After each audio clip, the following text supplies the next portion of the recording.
Hello, everybody. I'm having a little issue going live. Got it. Okay. I am multi-streaming. Whoops. Here. Sorry, that's my microphone. Multi-streaming here on Facebook, YouTube, and LinkedIn. And sorry, I'd just gotten an error message, but it's gone. It should be live now on all three. Sharon Sheldon here, Content Sparks, all ready to go with our latest launch of how to build a scalable business. Now, this is one I'm on my own today. Sarah couldn't make it, so just leave any comments in the comments. I'll keep an eye out for those. Leave your questions. This is a topic that gets confused a lot between growing a business and scaling a business. So I'm going to go through the course slides. Remember, this is a white label course that we're launching, so it's something you can teach yourself, and you're going to learn a lot from it as well. So today, as kind of a free training, I'm going to go through a lot of the key points in the slides so that you can learn from it, and you can also see how you can teach it to your own audience. And if you're working with any kind of business owners at all, whether they're very small or growing, even somebody who's just planning out their business, they're going to get a lot out of this. Now, it's mainly geared for people that already have a business, because they're going to examine what's actually happening in their business now and how they can grow, what's stopping them from scaling their business. So I'm going to hop in there, say hi, ask questions as we go. If I'm going too fast over certain things, just pop in that question. And like I said, I'll keep an eye out in the comments on that. And I'm just going to dive right in and dive into those slides. So I'm going to share my screen here. And you'll see I'm right on the sales page, just to start with, just so you know where you're going to land if you go to this URL, which is contentsparks.com/scalable-biz. All right, so that's the sales page for the course where you can get a license to teach what I'm going to be going through. All right, and I'll show that again later, so no need to show that. Again, questions, pop them into the comments, and I will try to make this as clear as I possibly can. So that's the sales page you're going to see. When you get a chance afterwards, just go through. You can read that. If you're not clear, you can see this course roadmap again, and there are overviews of what's covered in each of the modules that I'm going to be showing you in the next hour or less, because Sarah's not here, so I don't have anyone to add on little things. So let's head back, and I'm going to open up just to show you the folder. So when you get a license to any of our big courses like this, you'll see there are 3 folders of materials: student, instructor, and lead generation materials. I will show you some of the details on each, because there's an action guide and other worksheets in those student materials, but I'm going to focus first on the slideshow in the instructor materials, because this is what the main thing you would use to teach the course. So I'm going to open the slideshow, which I actually have open already here, and you'll see the very first slide, the title, How to Build a Scalable Business. When you're teaching this yourself, you can go ahead and change that name, change the subtitle, whatever makes sense for your audience. I always tell people, change it. And you'll see as I go through, like I said, I'm going to skip around. And one of the key premises of this course, Building a Scalable Business, is not just growing your business, but scaling it. Because what happens is, when a business starts out, you're just often scrambling to get sales and maybe doing a lot of things yourself, having a very small team. And as sales grow, if you grow too fast, you can be very vulnerable, because you might not be able to serve your customers as well. Sales might come in, opportunities come in that you can't take advantage of. You start getting overwhelmed, running around, getting burned out, not having fun anymore in the business.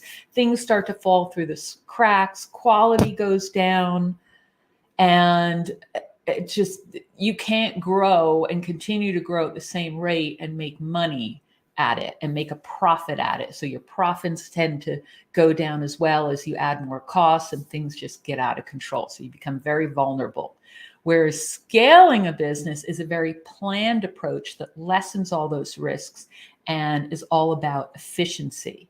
So you have to form that foundation to be scalable. That's what the course is about, being scalable so that you're efficiently using resources and you can grow your revenue at a faster rate than your costs.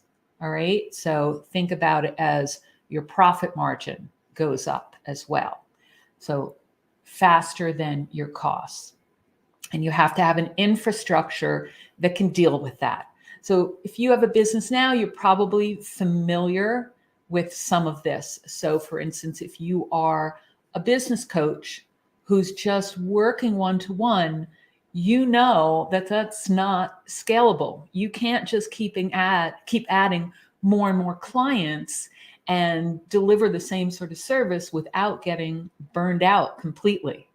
So that's kind of the classic scenario for you guys, the coaches, consultants, the solo or very small businesses. But a business that's already established also will have issues like that. So it could be inventory that you can't keep up on, you can't deliver on orders, there are new things that people want, and I'll go through some of that. There's more of that on other slides. But if you have processes in place for things like support and infrastructure and team, then you can scale and grow and do it in a nice, measured, planned way. So this is the roadmap through the course. What I'm going to go through, I'll focus on some things versus others. Again, stop me if you have certain questions or something isn't clear or I've skipped over something that you wanted me to actually talk about. But this is what you will be teaching as well. And they are setting key priorities for growth because you can't grow everywhere. Looking at your current financials and forecasting them. I know that's a module nobody really wants to talk about. It's that stuff that a lot of small business owners just shy away from. It's not fun, but as you're growing, it's absolutely critical because you do want to focus on increasing your profit and your profit margin. So you have to forecast that as well to make sure as you add things and refine your processes and add other opportunities that it makes sense that you're actually earning from that the right amount that makes it and reducing your risk. So you look at analyzing the opportunities and risks for scaling as well. It doesn't always make sense to scale your business, and not all businesses are actually a good business model to scale. So I'll look at that too. Streamlining your workflow, essential. I think that's something we all understand, being more efficient, making your processes more efficient and streamlined. And then it's not just in people and operations, things like that. It could be training, onboarding, all sorts of different things.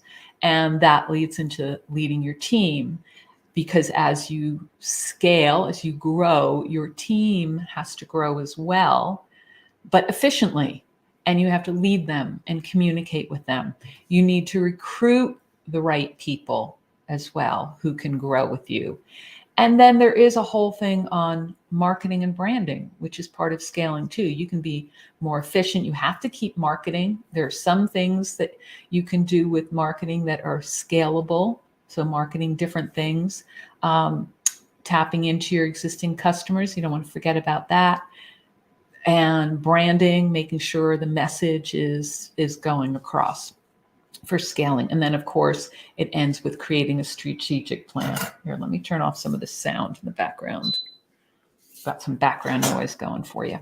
All right, so that's the overview of what I'm going to go through.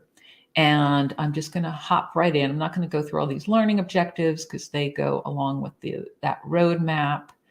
And let's just head straight into the first module, which is how scaling your business prepares for growth. Okay. And there's what is scaling and there's getting your business ready. Now, What is scaling your business? This is where there's a lot of confusion.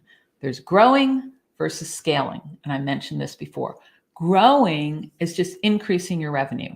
You keep adding resources, you keep throwing more money at the issue as you get more sales coming in, or you want to create more products, or you have more clients.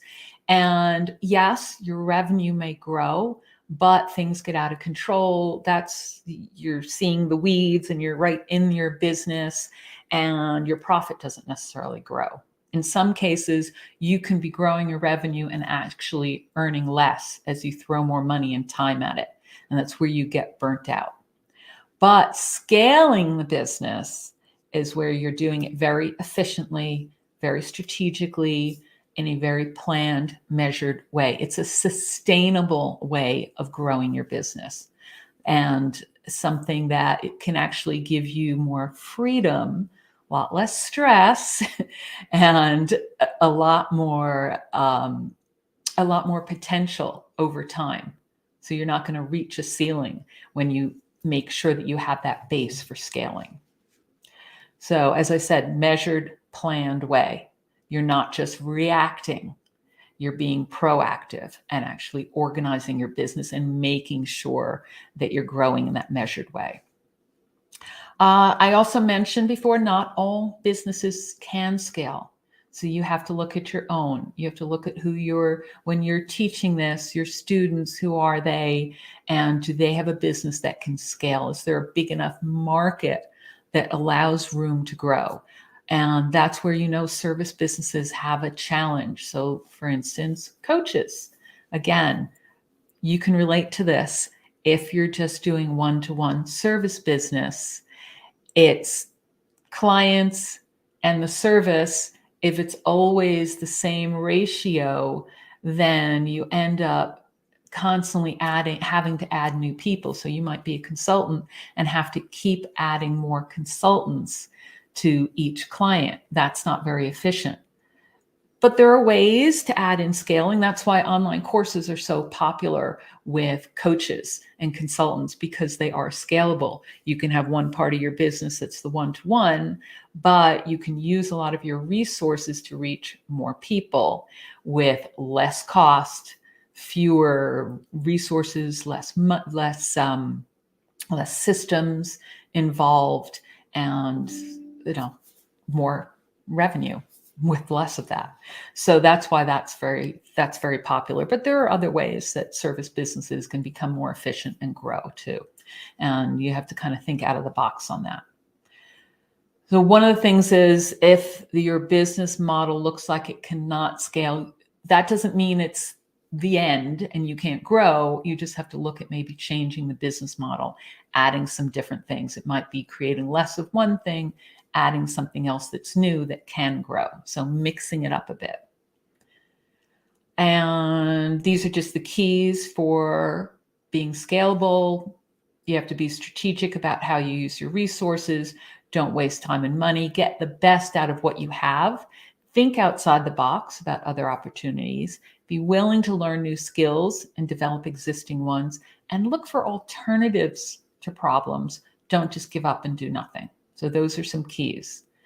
Reasons for scaling. I'm going to skip over this a little bit. You need to make sure that you have a reason, a big why. Your motivation can be a lot of different things. You personally wanted to grow. Not every business has to scale or has to grow. If you have a small lifestyle business, you may not want to scale it too much, or you may build in some scalability so that you can work less. So there are a lot of different reasons in there, and they may not be your end goal. Now, in the next lesson in this module, you want to look at the external forces for needing to scale. So the personal might be your why, but there can be some other reasons as well. So customers may be asking for more. They may want more products, more services. So that can be a reason you have to scale. And then the market as well, if you need to stay competitive. You'll hear that if your business isn't growing, then it's not just standing still, it could be going backwards. So there may be market forces as well that mean you have to scale in order to maintain your competitiveness. And that, again, is not just about increasing your sales or products or offerings. It's about being more efficient too. Opportunities, being able to take advantage of opportunities. You have to research your competitors. So some indicators, it's time to scale. Looking at your business. If you're turning down opportunities, then that's one reason that you need to scale. Look for ways that you can be more efficient. If your leads are increasing dramatically, then you may need to build in some things where you can scale because you can't necessarily act on those leads. If you are achieving your goals too easily, so, you're puttering along and everything's going well, you may want to start scaling because you want to increase your revenue. But also if you're falling behind on inventory. So if people are asking for things and you can't produce enough of them, you're out of stock, or you can't provide what they're looking for, then that's another reason to scale. A couple of questions in here. Charles said, I just picked up the course, been working directly with small business owners for 5+ years. Excited to see how this can help people scale to their next level of growth. Definitely. Oh, I'm so glad you're working with some small business owners and stuff, because this is going to be perfect to help them. And you can pick and choose what makes sense for your business owners and add in some examples that make sense to them. Because I'm referring to things a lot with coaches, and I know you're probably working with people who are very different. So think about examples as we go through things like the inventory or clients that make sense. And Sarah, who's hiding over here because she couldn't join me today, is, can we see the cheat sheet asking for a friend? Yeah, but can I go through the slides first? Because the slides basically are the cheat sheet. All right. Do you need to see it right away? I can open it. But basically, the cheat sheet is our outline or high-level outline of the course. All right, I'll show it right away. I know, because you're asking for it. Let me go back. That would be in the student materials and in a folder called cheat sheet. Very creative. And it is on the wrong monitor here. So let me move it over. My computer is, there we go. Okay. So this is what we call a cheat sheet. It's that high level summary. So when you're first looking at this course, rather than me walking through all these slides, you can open up this cheat sheet and see a very high level, all these bullet points that you can just skim through and see external forces, customers, market, and the key points there. Indicators, is it time to scale? These are the things I've already been talking about, and you can look ahead. So this is great. I know customers love these because it just gives you that snapshot so you can quickly get up to speed on the course. And it's a great handout for your students. So you can put your branding on, break it up into individual PDFs, and then give it as a download with each one of the lessons. So if you're teaching it live, then say, okay, wait till the end and I'll give you this download. If you have it as a recorded video, because you can take the slides I'm showing you, break them up and do little videos, then have that underneath as a download so that people don't have to go back and remind themselves of what happened at one point in the video. They can just look through and see this summary.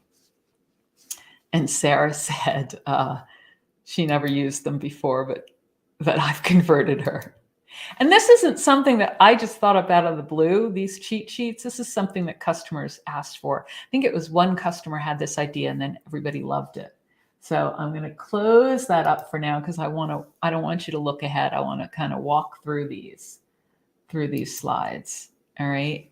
So these were the indicators of you being ready to scale and the drivers for scaling. So these are things you want to think about.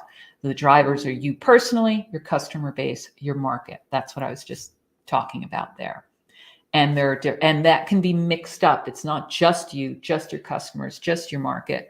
It's also, you might want to make more sales, but create new ones that customers want. So you have to figure out how to do that, build in the different forces, things like operations and people.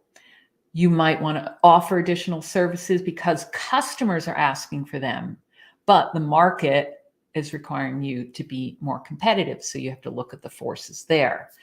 You might have new projects you've been wanting to start, but you can't start them until you build that scalability into your business and be more efficient. So there's a bunch of different forces, and you need to look at your business. And when you're teaching it, help your students look at theirs. Drivers, priorities for growth. We're going to go through some more of that, but there are possible shortcomings. These are, again, things that you're going to recognize when you're looking at scalability of your own business and helping your students. So you might not have the right staff. So you might have a lot of different people that you've added over the years or even right from the beginning, and you're maybe hanging on to ones out of loyalty or laziness or whatever it might be, and they're just not the right people to move forward with you. And you know that in your heart, but you don't want to do anything about that. And you might just have a mishmash of tech systems that you've added on. And these are all things I completely relate to. And as if you've been growing, you know you've had the same thing where you've added an email platform and a webinar platform, and you've added, different communication things, and they aren't necessarily talking to each other well. And at that point, it would make more sense to have something more unified. But that's why we look at the financial part too, whether that really makes sense. You might have poor communication, and that as well, when people are not doing what you expected them to do, or people aren't working together well. If you have a communication system that just doesn't make sense, like you're just going back and forth on WhatsApp or Skype or Slack and not able to follow a thread of what's going on. That's where the project management tools come in, communication methods, systems, laying that all out. And that can be for a very small business too, with just a few people. I'm not just talking about big organizations. I have these issues too. I don't have a big team, but we get communication problems as we grow and create more and more content and try to add other services. We've got the exact same problem. Charles said, I see the immediate value in a live class, both online and offline, using this content. Does the content also work well for a self-paced course hosted in an e-learning environment? Yes, I think you can do that as well quite easily, but I think it would really help to have a live element also, or at least some sort of email exchange where people can ask questions. So what I would do is, for this particular course, I drip it out a little bit more, so that I know a lot of students like to just see everything at once so they can skip around. But this one I think would work well dripped out so that people don't get overwhelmed, because there are a lot of different concepts. So you could start with the scalable business. I like to always have some sort of live element in there, or some way for people to communicate their questions. But you can easily do this as recorded video and then build that in. So there are platforms where you can do the live Q&A in between, or maybe have a weekly Q&A, because people might come in. If it's self-paced, people might be doing it at different points or at different modules in the process. So even in an evergreen course, you could have a weekly Q&A, and then somebody's coming in earlier and has questions about, what's the difference between scaling and growing, but someone else is further down, and then they can kind of learn from each other as well. So that's really helpful. So if you can do that, definitely try and do that. I do know there are some people who've tried a method where you just give either unlimited email access or a certain amount of email access where people can ask you questions. So definitely think about doing that. All right, let's continue on. So these are some of the indicators. And here's a big question to ask people and ask yourself. If your business was 10 times larger, how would it cope? And that's going to immediately show you where the roadblocks are and where you're going to have problems, what areas you need to focus on. And you can prioritize. You're not going to work on all of them at once. So think about that. There's some action steps.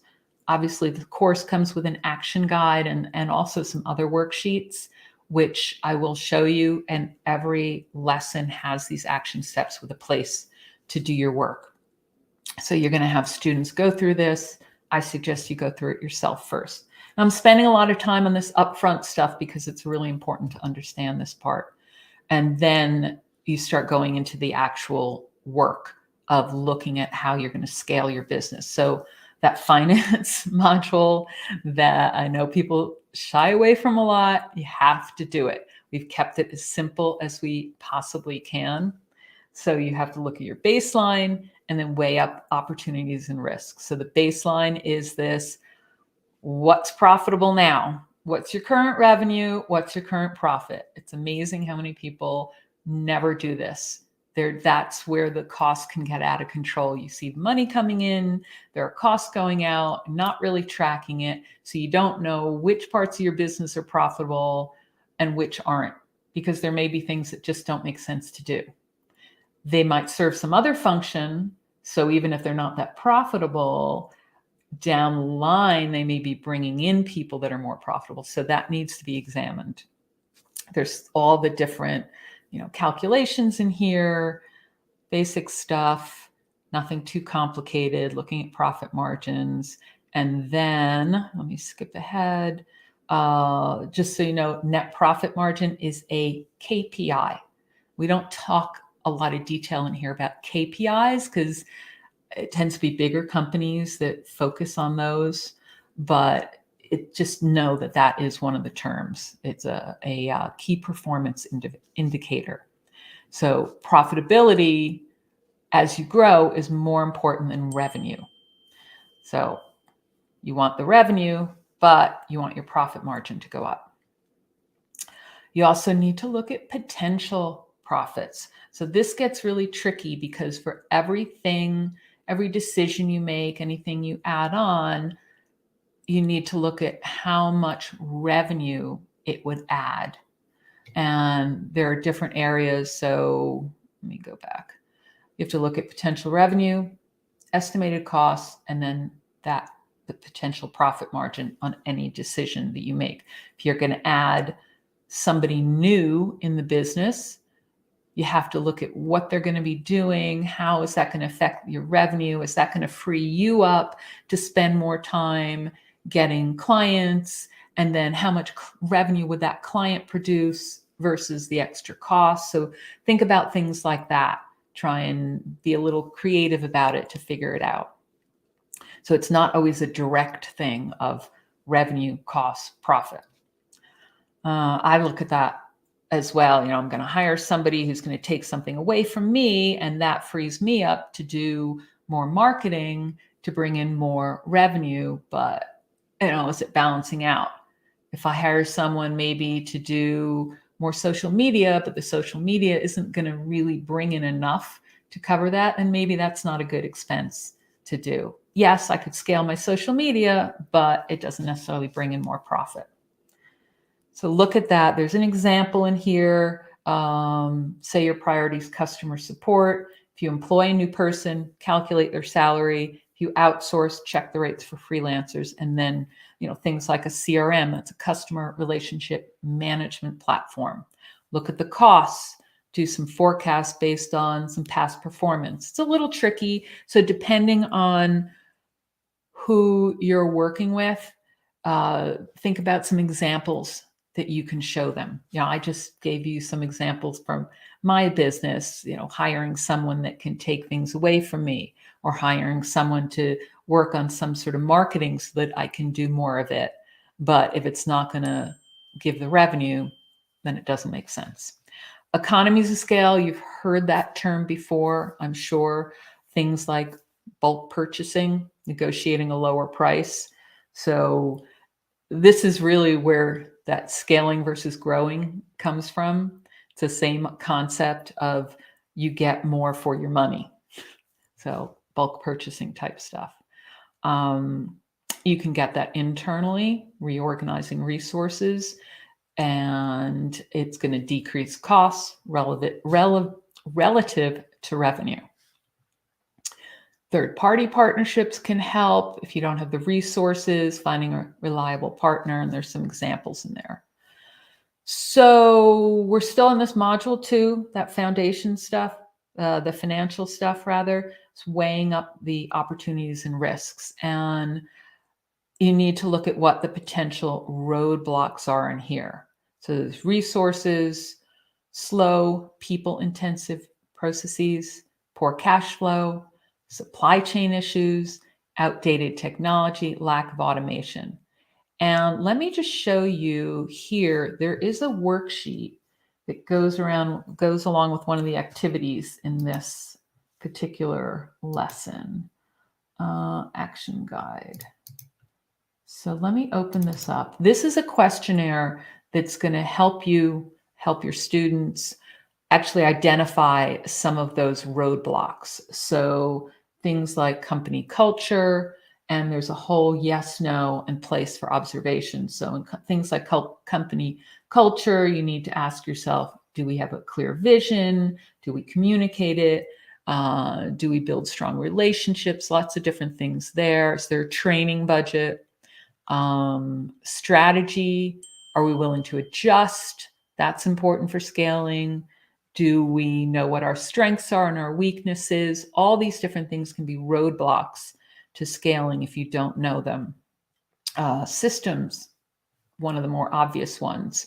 Do we have a process for invoices, paying accounts, paying team members, all those different things that maybe the business owner is doing themselves one by one, whereas that person, that business owner, should be doing more strategic stuff, and somebody else, there should be a set process. Or even if you're doing it yourself, having a very clear process is going to help with streamlining things. It's just the more you do it yourself, the less you can scale. What else do we have? Reliable system for managing and supporting customers. Obviously, one of the more important things. Process for customer complaints, researching. Again, these are all roadblocks if you don't have them in place. Reliable system of supply management. So ordering supplies, fulfilling customer orders. What have I got there? I'm peeking at the screen. Managing inventory, communicating with suppliers. System to use technology, maintaining and updating tech systems. Do you have a process in place for that? Bringing on board new systems, collecting and managing data. So if you need a way to actually analyze what's going on in your business very, very efficiently, and automation, of course. So this questionnaire is going to be really helpful, and actually it goes along with one of the activities in the course, but I can easily see this as a lead magnet that you can give to people to get them interested in the course, because as they go through, they're going to see all these different roadblocks. I guarantee you that there is no business out there that's going to say yes to all of these. There's just no way. So this is going to be really helpful. And if you're a coach, a business coach, someone like you, Charles, who's working with small business owners, you can use this as a one-on-one tool. And you could also use it for some sort of group sessions. Brandon said, purchase, I'm sold. Great. But, stay on, give me your insights as well. I would love to hear. Sarah asked, so it's like a quiz. The difference here with a quiz is there's no grade to this. There's no scoring key that says, oh, if I said no to half of these, then my business is a disaster and there's no way I can scale. You could do that and create a scoring key, but this was more meant for helping people get some insights into and prioritize. And yes, I know you like quizzes, Sarah. So, go for it. Make it into a quiz with some scoring and then share it with everyone. One-on-one tool, I like that. Yeah, definitely. This is a great coaching tool. So let me know how it goes if you go and use it that way. All right, let me close that up. You've seen that. And we were talking about, this is some of the potential roadblocks to look for. And we talked about some of that. And as we talked about before, what's working right now in your business might not work at scale, like that business owner paying all the affiliate commissions themselves. And I'm really embarrassed to say that that's something I still do, and I probably shouldn't be doing. There are certain things that you just don't want to let go of because it's that important. But then there are other things where it may not work at scale, but it's really essential to your business. So, for instance, writing emails, if it's such a core part of your business and so important to relationships, that's something that you may want to hang on to. But then there are other less important things. And that goes into delegation. And there is a lesson in here on delegation. So this is still kind of the higher level, figuring things out. Are you a bottleneck? Are you not letting go of things? Getting that mindset that you can't do it all yourself. And then there's a great tool in here to help you actually analyze the opportunities and risks for scaling your business. And that's the SWOT analysis, which you've probably heard of before: the strengths, weaknesses, opportunities, threats. So this matrix in here, this is something you want to fill in. So the internal and external forces, some are helpful, some are harmful. So your strengths are part of your internal attributes. They're helpful to get you to your objectives. Opportunities that you come across are something helpful, but those are external. So then there's the opposite side, which is your weaknesses. So some of those things like the roadblocks are internal, and those are harmful to scaling your business. And then the threats are also market threats. Those are external, and they're going to be harmful and hold you back. So they might be certain things that are happening in the market, might happen in the market, things that competitors are doing, stuff like that. And there is an example in here that is a pretty basic one. It's in a couple places, the artisan baker. So depending on who you're working with, this is the sort of example you would want to adjust as well. This one is sell gluten-free products to local shops, sell 500 per week. You land an order for 5,000 per week. That's where suddenly you can't scale. So for that particular example, that artisan baker, their strengths are they have a great product. They're loved by customers. It's a way to express your own values, the artisan side of it, and provide choice. All very helpful. Opportunities, you could have a national name for the brand. You could have a lot more orders coming in, increase revenue. Gluten-free is an expanding market as well. So there's another opportunity. But on the weakness side, internally, the things that's holding back, that are preventing the company from scaling, or can't meet that increased demand. So there's a people and an inventory and supply chain issue. Concerned that the recipe would be changed if a new mechanism were introduced, right? So if you say outsourced or tried to do certain things, cut corners, then the quality might go down. It would be different. And you might have a lack of budget and cash flow to actually do that large scale investment. On the threat side, there can be more wastage. So if you put things on sales or returns, that's a potential threat. Increased competition from larger companies who can already scale. So that's a kind of a classic threat. If you're a small company, how do you compete with someone much larger who has the resources and can basically take what you're doing? But if you have a niche where they can't compete, then you could eliminate that threat. Charles said, SWOT analysis, tried and true business battle plan tool. Absolutely. And you can use it for any business. Ivan said, I like this new course, Sharon, but I've noticed that the length of the lessons of each 6 modules seem too short compared to other CS projects. Is there a reason why? I don't know if you're just looking at the length in terms of slides, Ivan, because what we've done with the slideshow and what we're trying to do more moving forward is keep those slides shorter with less content on them, because what happens is when you're teaching it, people aren't listening to you. So they're just reading the slide. So we've been reducing that content. Some of them might be a little shorter, mainly because it makes sense that way. When somebody has to take an action and you have too much in one lesson, they're not going to take it in. In the best practice for doing any of these courses and lessons is to have really no more than 3 key things in each lesson, or people can't take it in.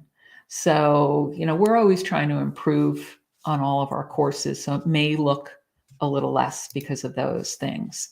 And even in here, you'll see some of them are longer and some of them shorter because it may be a concept that you just can't break up. And it doesn't make sense to break up. All right. I mean, even in this lesson, you could probably break it up. What was the beginning of it? Are you a bottleneck? So, and roadblock. So this is the kind of thing where even it could have been broken up even more. All right. So don't get taken back by the number of slides. Things like this, you could even break up more. All right. You want people to be listening to you. So let me skip ahead. We talked about the SWOT. You look at how the strengths, opportunities, threats, and being risk aware. So there are a lot of risks associated with scaling. You want to look at that as well. Things like product development, a new product could fail, but you want to reduce the risk by talking to customers. Hiring, you want to make sure you hire the right people.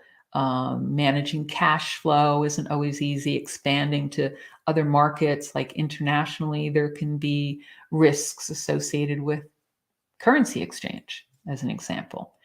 And you might need more investment to be able to scale. Lots of opportunities there.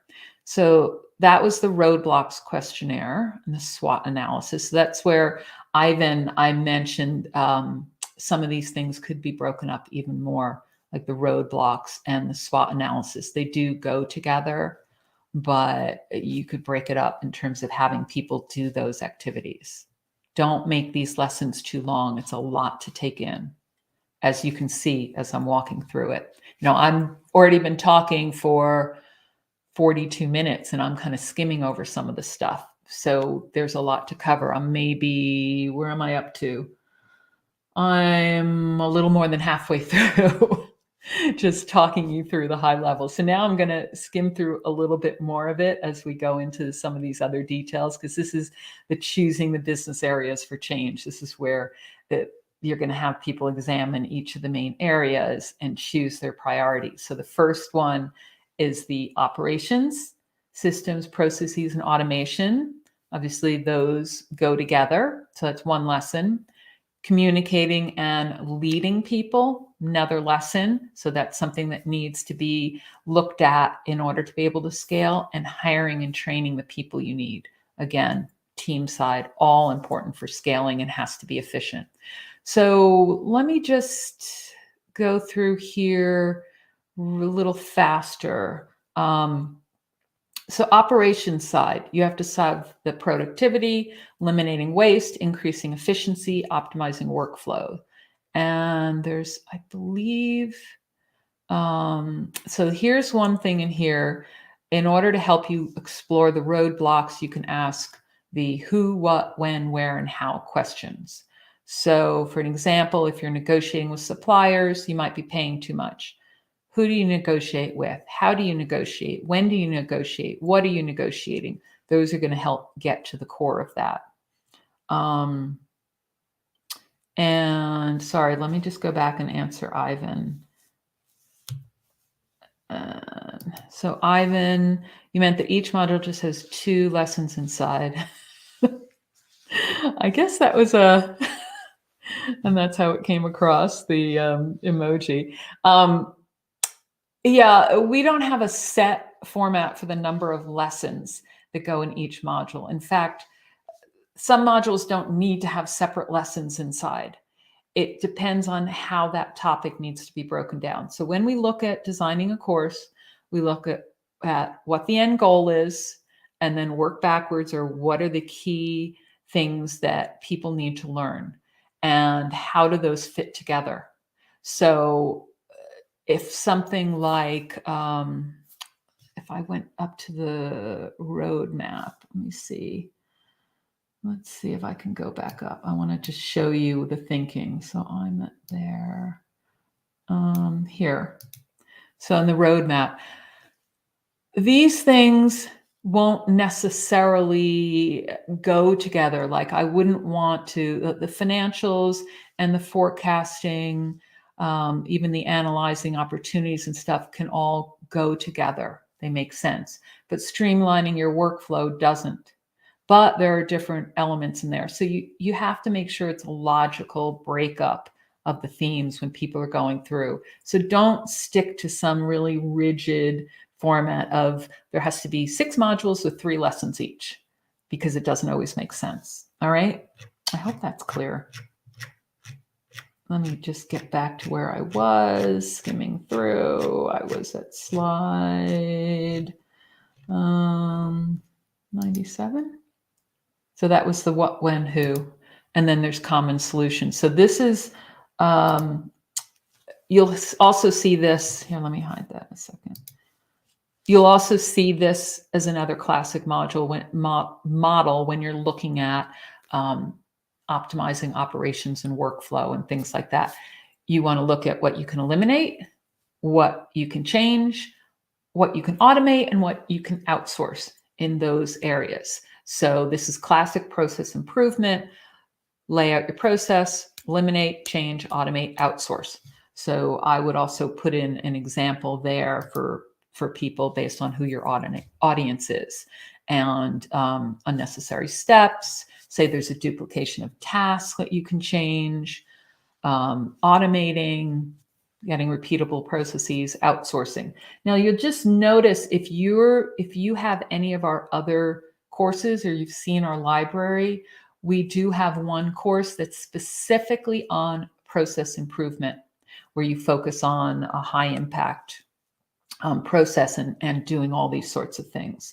So that would actually be a great add-on to this kind of course, or a follow-up for people that have a lot of processes. But you can give the introduction here and have people start looking at it. They look at the roadblocks, and then you go into the communication side of things. So if you have a team and you're talking about scaling, people are going to be nervous about getting fired. They're going to be uncertain about how things are going to be changed. You need to make sure that you have a communication process in place and that you're leading people through. So that's why we've got communication and leadership in here. So make sure you communicate all of it, involve the team, meetings, software. I mentioned earlier, you have to make sure that the software is something that can scale, and you're not just sending some messages on email or in WhatsApp that you can't keep track of and everyone can see. You don't want to have an email where you're CCing everybody and there's this long thread. I'm sure you've all seen that, where you're going back up and you can't remember what somebody said 50 emails ago. So that is not an efficient way to communicate that can scale. Management, you may have to put a management structure in place with you, the business owner at the top, and see where you need to outsource, or not outsource, but have somebody in charge of it. So in my business, there's me at the top, and then I have a project manager. I might want to get someone like a content manager who's just managing all the design side of things. You might have a finance person. It doesn't have to be a full-time. It could just be a part-time person. Technology, that's the systems manager, all those sorts of things. And again, with a small company, it doesn't mean that that person is full time. You can start small, but it's all essential for scaling. When I first started my business, one of the first things somebody told me is, Sharon, there's no way you're ever going to be able to grow this business if you're creating all the content yourself.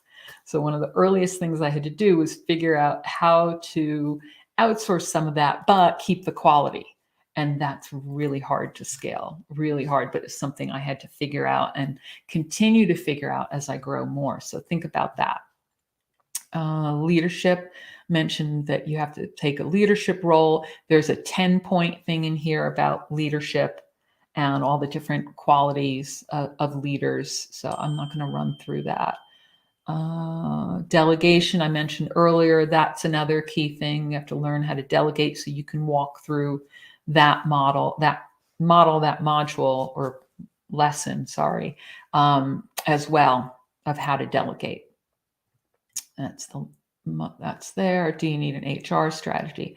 So there's a bunch of action steps in there as well. All right. And then there's a lesson 3 in this one, which is hiring and training the people that you need.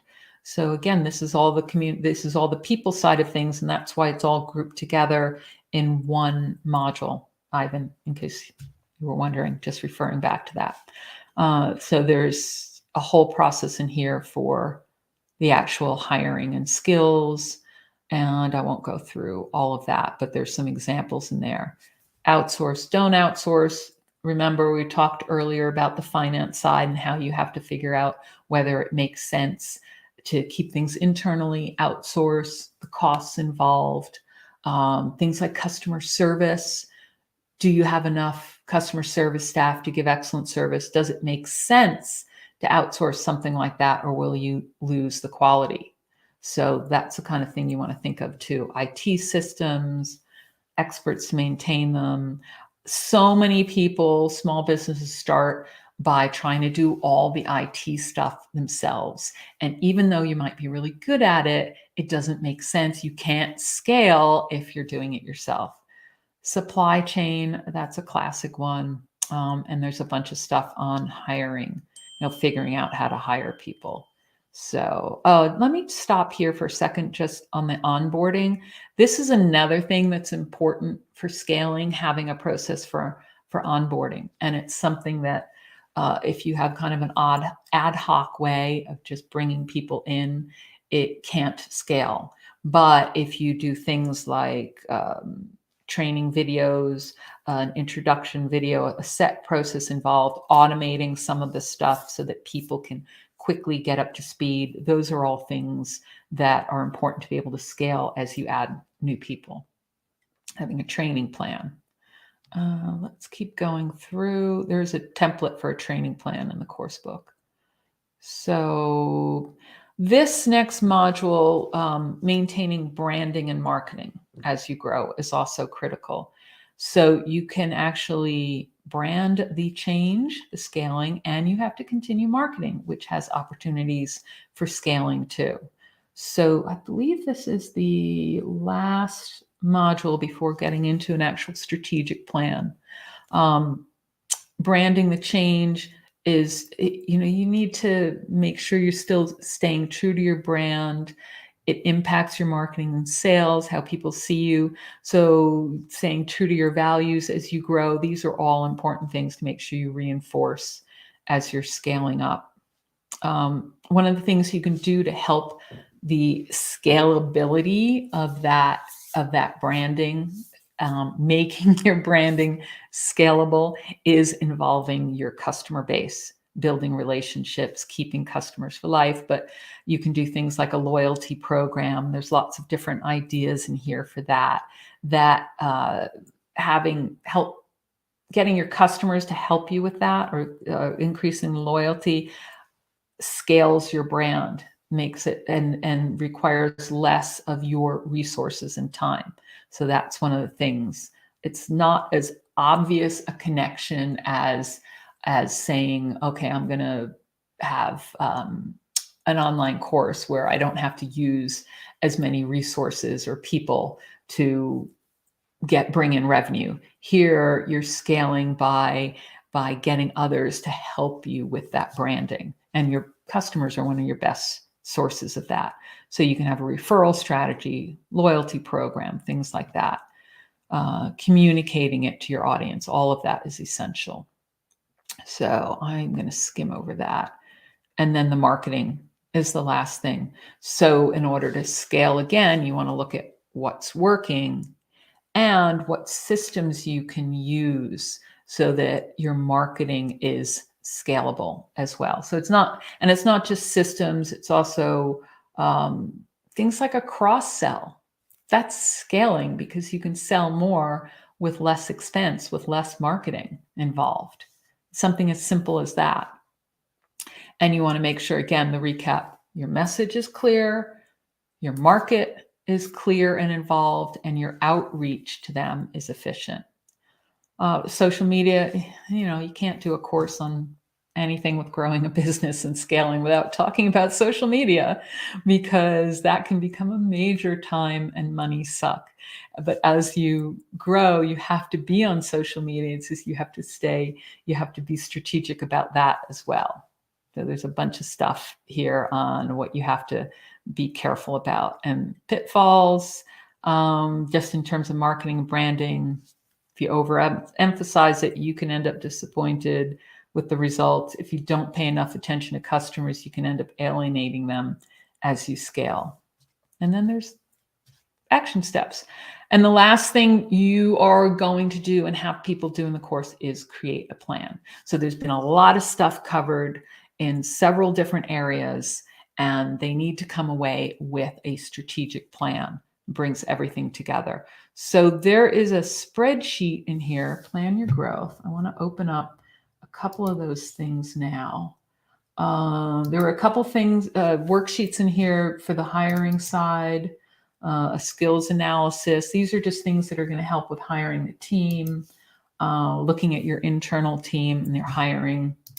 And there's a hiring questionnaire as well to help you with that, with hiring a team. And then this plan for growth, let me open that up. That is in this window. So this is a spreadsheet that you can give in the course as the final planning side. Now, if somebody uses a project management system or some other tool, they can use that. Don't have to use this spreadsheet. But there are instructions here, and it can always add rows. So it's broken up by those areas that I talked about: the operations, communication and leadership, hiring and training, branding and marketing. And there's different sections in each. Operations has its own tab because it wasn't an even breakup, and that was the module. So it made sense to keep them together. And people can just add more rows. It's an Excel spreadsheet. You'll have to give them the Excel spreadsheet, or you can even upload it to Google Sheets so that you keep your Google Sheet view only, and then you just give them the link, and that way they have to copy it and make their own version of it. So each one has challenges you need to address. This brings together the whole course. So this is a key part of it. Your actions to address them, that financial side, the estimated increase in revenue or cost reduction, because it's not always about increasing revenue. If you reduce your costs, you increase your profits. Any additional costs, cost of your time, don't forget that, and total additional costs, and then the net profit margin, and a timeline or time scale. Just change the wording based on what makes sense for you. So you want to do that for each one of the areas. So that was operations, communication and leadership, hiring and training, and branding and marketing. So you're not going to be able to fill in absolutely everything on this, but you need to make the best effort to do this so that any action you take makes sense in terms of growth and profit. All right, so this is a handy thing that's going to pull together the whole course. And that is the slides. Took me an hour. Wow. Before I just show you a couple other things in here, because I know you're going to want to see the launch bonus. Charles said, Sharon, thank you for this thorough and helpful course overview. You're welcome. To help with employees onboarding, do you also have an employee handbook template available? No, I do not. That is something a bit bigger. We have some things. I have to look and see what else we have. We had a course on standard operating procedures, and there may have been something in there, but not an actual template. But I'll make note of that, because that might be something we could put together as kind of a planner. We've been planning out doing more planners, and that might be a really good one to do. So thanks for that. And I'll see what I can drum up. But if we still have that course on standard operating procedures, I'm pretty sure there's something in there. Take a look. It's maybe one that we retired. So that's the end of here. I'm not going to go through those last slides, but I really do want to show you the launch bonus. I'm sure Sarah would be very upset if I didn't show you that. I'm going to open that up. So there's all those other materials that I'm not going to walk through. There's a whole folder of lead generation materials. But in terms of the launch bonuses, those are the things you only get if you get the course in the next few days. So the early bird launch bonuses are only available until Tuesday, February 7th. And that was on the sales page, which I showed you before, which is at this URL, contentsparks.com/scalable biz. Make sure you spell scalable right. Very important. Let me go back. So let me open up that launch bonus. There are two bonuses in here. One is something you've seen before. It's if you've gotten any of our big courses during the launch, and that's the challenge. So we take that simple opt-in report that's in the lead generation materials, and we repurpose it and adjust it to be a challenge, a 5-day challenge. And this is a great way to give people some quick wins before they buy your course, get them interested in your course, get an audience going.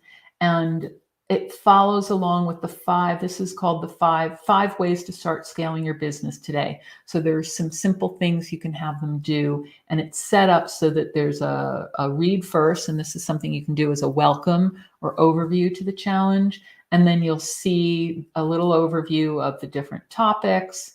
And each one is set up as an email with action steps and a worksheet to go with those action steps. Nice, simple worksheet.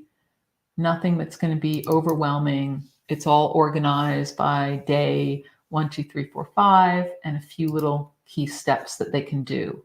And then at the end, there are 2 emails that are going to help you with promoting your course. And you can see there's yellow for you to just fill in the blanks. So it's always going to be customized to you. And you'll put in, what are your key steps? Make sure you put in the pain points for your audience. So I don't want this to be a canned thing, because every audience is different. You want to make sure you fill in, and there's little prompts in there. And then the last one will be the details of the course. And again, you want to fill in things that are specific to how you're delivering it. Is it video? Is it live streams? Is it a combination? All the different things. Is it in person? You want to put all those details, as well as any kind of scarcity things, like you're going to get a bonus coaching session if you sign up, at this rate or today, all sorts of things like that. Or, can be a founding member, all those sorts. And then the other bonus is this assessment. So the assessment comes in Word doc and Canva. So it's all designed in Canva. You don't need a paid account for that. You can use the free Canva. The doc version, it's called, Are You Ready to Scale Your Business? So again, this is a great lead magnet. It's also a way of qualifying people as they come into your course to make sure they're the right fit for your course. So you can use it any of those ways. Again, it can also be people have already signed up. They can get a feel for where they are as well, so that where they want to focus on. And if they give that to you, you can see also where some people are having more trouble and some people are a little stronger. So you'll see there are 20 statements, and there's a scoring key. Things like, I want to be able to assure the quality of the business gets bigger. I'm comfortable with the size of my business now. So if it's true, then maybe they're not ready to scale. So there's a variety. They're kind of mixed up. They're not obvious, true, sometimes not true. And then there's a key at the end that explains those different scores. And you could put in, if you set this up online, you could put in a little call to action to your course. You could also lead from this to, say, the challenge. So if people are at a certain point, you say, okay, hey, join my challenge, my 5-day challenge, and you can get some quick wins now. Then at the end of the challenge, you can send them over to the course. So you can create a funnel that way. And, and Charles said, also perfect quiz content for Sarah. Yeah, Sarah loves these. And you don't just use these as, I'll show you the other quizzes that she loves. And those are the ones in the upgrade pack that are more after each module, but you can use them as discussion questions too. But yeah, this one can be a quiz that you set up, like Thrive quizzes or something else. So I know you're going to want that, definitely. And that's only in the first few days. And then what we'll do is we have more and more assessments that we're also doing as paid products. So after this launch, we will at some point set this up as a paid assessment that you can just buy. But obviously you would want it for free now. And it's set up in Canva. I think you guys have seen Canva enough before. Let me move it over here. It'll be a PDF. And then all you have to do is click on it. And then if you click on it and use it as a template, you'll be able to change the colors and all of that. So you'll see, I would change that color. I don't really like the light green. So, you change it to your branding colors. And then you'll see there's people put in the total score and it's all explained. So, and your CTA at the end. So that's if you want to hand it out as a document. You mentioned, Charles, other quizzes, just to show you that last thing before I finish up, because I'm over time. Sorry about that.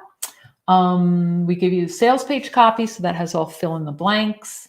If you've seen any of our other courses, you've seen that. But the module quizzes as well.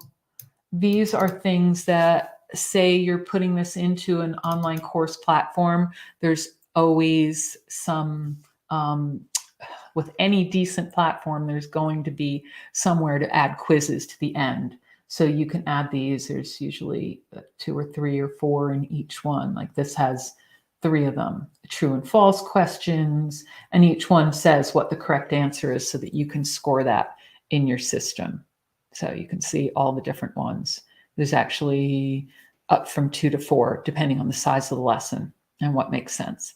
And these are the ones that, Charles, you were talking about with, that Sarah loves, because she also uses them for discussion questions in live stream. So it doesn't, you could have the quiz and then you can have, so you could have a self-paced video where they take action and do stuff with a quiz at the end on your platform, and then have a live Q&A. So combination, whenever you can do that blended learning where you have a combination of self-study and live, you're going to get much better results in there. And let's see, MJ, you said, can you quickly show the sales page? Okay. Do you mean sales page copy? I'll show you the sales page copy first in the upgrade pack. So, and then I'll go back to the actual sales page at the end. Sales page copy that's in this upgrade pack. The thing we do with our sales page copy that we give you is give you some basic stuff that's your starting point, and then some highlighted stuff in different colors where you can kind of fill in the blanks. So you'll see some different ideas for titles, and you would put in your audience name. So these are going to get you started. And then there's some text that kind of goes through some of the pain points. But then you'll see places like this that are red where you're going to fill in your own story. So it says, tell your story here so your audience understands that you're an expert and the perfect person to teach them. Describe your current level of success and how your strategic plan to scale your business helped turn things around. Why you decide to create a plan to scale your business. What happened when you started growing and you weren't prepared? What went wrong? So when you put that own experience of how you had trouble scaling and what went wrong, that's going to immediately resonate with your audience. How you felt when you implemented the strategies, reduce stress, more revenue, all those different things. There's other color coding in here. You'll want to, edit things like the learning objectives that are in here, overview, and just use this as your starting point. Things like the negatives for your audience if they don't take the course, where put in testimonials, and then just use a landing page template. We use Thrive Architect now. I've used lead pages in the past as well, which I really like, but there are tons of them out there. Just set one up that looks like your branding and has a certain flow you like, and then you can pull pieces from here and add some images, and you've got your own unique sales page. All right. And that is pretty much everything. If there's anything else you want me to go back to or highlight, just let me know now. You can watch this recording. I know I went through a lot of stuff in here, so it was a lot to do, a lot to go through. And MJ, don't worry about misspelling my name. People do it all the time. Let me put the URL in here again. So, as I said, I went through a lot of stuff. I will send out the replay for this, but you can also see it if you're watching now. You can always come back to the page that you're on now and go back and see it. The replay usually comes up right away. All right, so you can see it it's on YouTube, on LinkedIn, and on Facebook. So Facebook events, and it'll be in the video, so you can go back and see anything. And go and check out the course naturally, because the next few days is when it's got that early bird bonus and the 67% off. So you save $200. Normally it's $297. It is during the launch period only $97. That's the lowest we ever do. And those launch bonuses are also only during the first few days. And then at some point, not right away, we make them into paid products. So something like that challenge kit becomes, I think, $97. So like the same price as the course. I actually can't remember offhand, but you'll see other ones on the site. The assessments are like, I don't know, $57, something like that. So they're well worth getting in these first few days. And let's see, any other comments before I head out? Can you please name the landing page name again? Oh, you mean the tool? I'll post it here. I use Thrive Architect. It's part of the Thrive suite. I have a link, I think, on my resources page. They were something where you had to buy their whole suite of tools, and now they've gone back to a model where you can just get one thing, one plugin, but that's for WordPress. I have the whole suite that I use on my site. And then the other one that I really like that also integrates with a lot of different things is Lead Pages. So Lead Pages is very easy, drag and drop. It is not a WordPress plugin, and it does connect to things like ActiveCampaign. They have a plan that has a shopping cart. They have a lot of different things they've added during the years, and we still use them also for a lot of our opt-in boxes, our content upgrades and blog posts. because it just works really well. I don't have to worry about WordPress, and it's just very efficient. It's very fast. So I like that. And then, Ivan, which types of businesses would be harder to scale up? So there is a section of the course talking about whether your business is something that can scale. And I think one of the biggest things is if you have a very, very tiny niche that you're in, very small audience, then that's going to be very difficult to scale. Also, if you're a service business, that's hard to scale, but not undoable. That's where you need to talk about changing the business model or adding something on. So a coaching business is very, very hard to scale. That's why you'll always see people talking about, how do I scale my coaching business? Because you can't continue one person working one-on-one. There's only so many hours in the day. But you can change the business model to have a combination of some one-to-one, some online courses.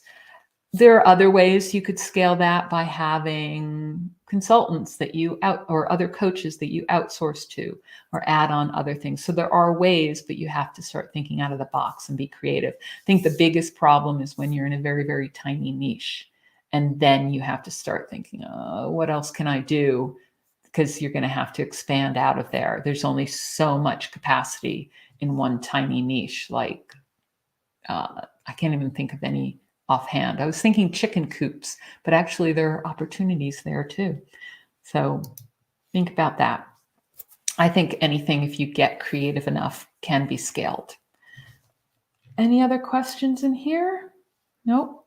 I don't see anything else.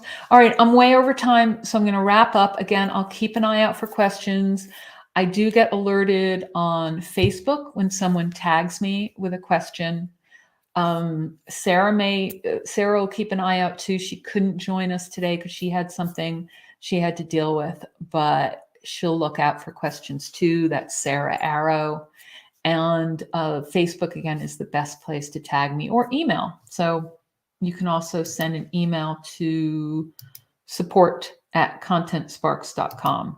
So I'll put that down at the bottom here so you can see. And then my team will be looking out for that, and we can answer questions too, because we're in all different time zones. All right, so that's all for now. Thank you so much, everyone, for listening to me and sticking with me through all of this. I hope it was clear and you really get a lot of value out of this course, both yourself and for your audience, because I think this is something so important for any business owner who wants to grow and not drive themselves crazy in the process. All right. Take care now and talk soon.